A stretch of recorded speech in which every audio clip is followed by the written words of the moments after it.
Hey guys, Ralph here. Welcome to True Power Trumpet Fitness on Sensational Saturday here in Connecticut. Anyway, real quick, you saw the thumbnail.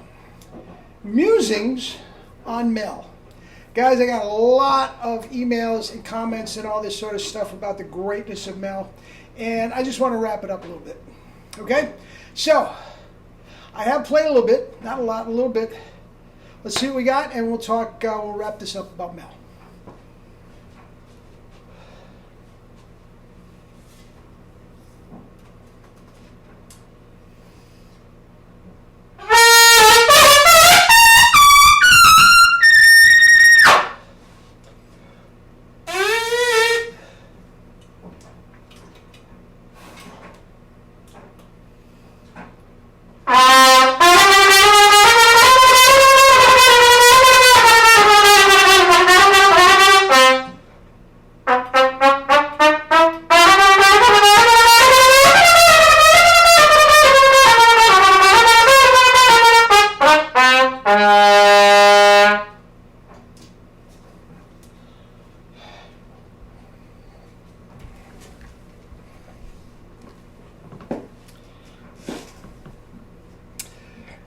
Anyway,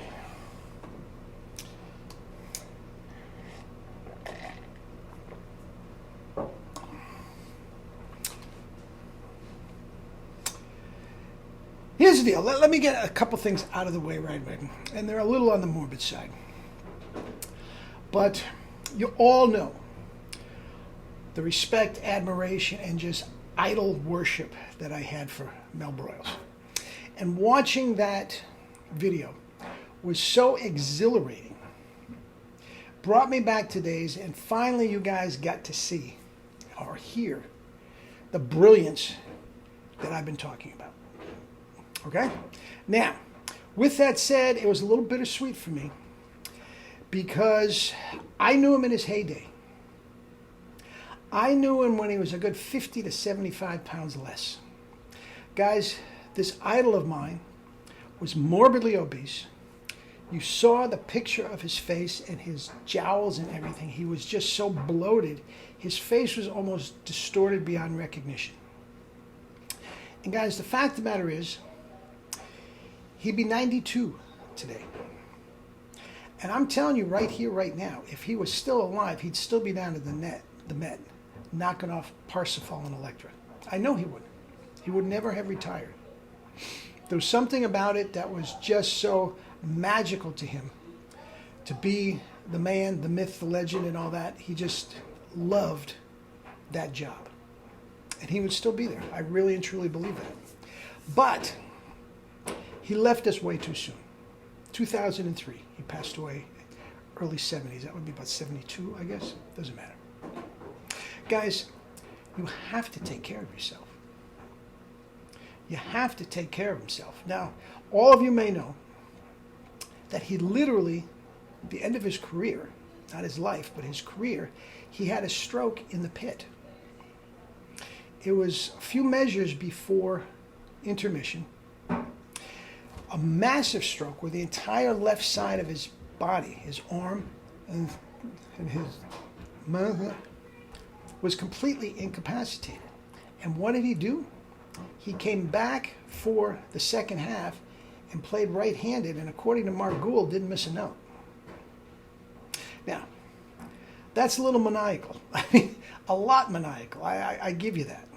But this is the focus and whatever that it took to be Mel Broyles. Now, I knew him back when he was quite svelte. Okay? The running craze had just started, and I was a big runner. Ralphie, I just got these new sneakers. What do you think? Look at how they feel. All the while he's smoking cigarettes. You know, no, he quit the cigarettes, the cancer sticks. Vacchiano getting so sick sort of shocked him out of that. But guys, you have to take care of yourself. I'm imploring you, guys, go over to my channel and get with the program. Guys, I know what I'm talking about. Quite frankly, like this system that we do, I'm one of the few people that will tell you what you really need to know. And I have 200 subscribers as opposed to 2 million. So a lot of people don't want to hear what I have to say. But guys, this is the truth. Case closed. Okay, I'll get off my soapbox. Back to Mel. Now, again, I heard him in his heyday. It was a good 20 to 25 years earlier than this. And I'm telling you what, as great as that video was, it was, I'm not going to say he dissipated a lot, but he was not at the top of his game, believe it or not. Now, he made a comment, and a lot of people picked up on it. I don't play double C's. I never did play double C's. I never want to play double C's. Along those lines. It's just not true. I mean, he followed, I told you, he had his own plane, and he would follow in 16, 17, 18 years old. He would follow Stan Kenton all over the country and sit in with him. And he was mesmerized. I believe it was Ray Wetzel for much of it, I believe, the great high note player. Mesmerized him. And Vacchiano told me, when I first got him, he was a screamer. Okay? And I've heard him play double C's to kill. Now, he was very, very much into, if you don't have to play it, don't play it. Now, when I first started with Jerry and got the pedal tones going, Ace, what the hell is that? Well, I'll tell you what, Ace, if you can't sell it, don't play it. In other words, and I tried to explain, it's relaxing the chops. Ace, he didn't want to hear it. That's the mind frame he was. Now, in his Metropolitan Opera, he did not have to play above an E. He had an F and G for good measure, but he didn't have to do it. Now, he could. I'll get to that. But in other words, in his world, a good G and he's golden, and he didn't want to fool around with the double C. Now, one of the comments made a good point. It's much the same thing that I don't want to fool around with a triple C. There's no reason to have it, and you see what I'm saying? It's much, much the same thing. Okay? Trust me, he could play it. All right? Now, a couple yahoos try to say, yeah, but he's playing Bach mouthpieces, Ralph. What do you have to say about that? Okay, yahoos. Listen carefully. You haven't listened to many of my videos. First of all, if you were listening, you would say he was, his entire career, he was sponsored by Bach Selmer. He had original Bach Mount Vernon mouthpieces, the originals. And he had a whole studio of them at his home. I mean, literally hundreds of them. The original Mount Vernon, and I've said a zillion times, that's a different animal. That's a different animal completely. The Bach Mount Vernon 3C could be played. The 7C, the 10.5C could absolutely be played, and I've been on record with that, and that doesn't prove anything. Now, I've also been on record that's saying if you are going to get the bathtub Bach, you have to play a smaller trumpet. I'm saying every single one of these orchestral guys are playing C trumpets 100% of the time, and trust me, some of these guys, you do not want to hear them play a B-flat trumpet. I absolutely said that. Now, if you listen to him, he said, William Vacchiano, my teacher, told me to skip right over the B-flat and C and go right to the D. And that is what he did. He was playing the bulk of his career on a D trumpet. Okay? He came right out and said he barely used his C trumpet. And every single note he played on a B-flat trumpet was with a jet tone mouthpiece. So guys, you didn't get me.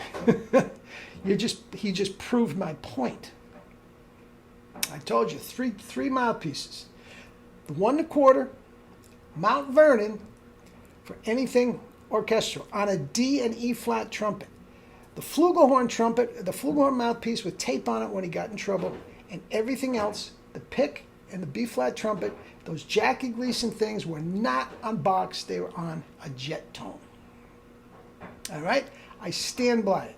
The current Bach mouthpieces are garbage, and I will not, you're never going to convince me otherwise, so please, just don't bother with those comments. Okay? Anyway, that's that. But Mel, my God, I thank God every day. Vacchiano, Broyles, and John Ware. I was on a first name basis with all three, and Jerry. Guys, what a background.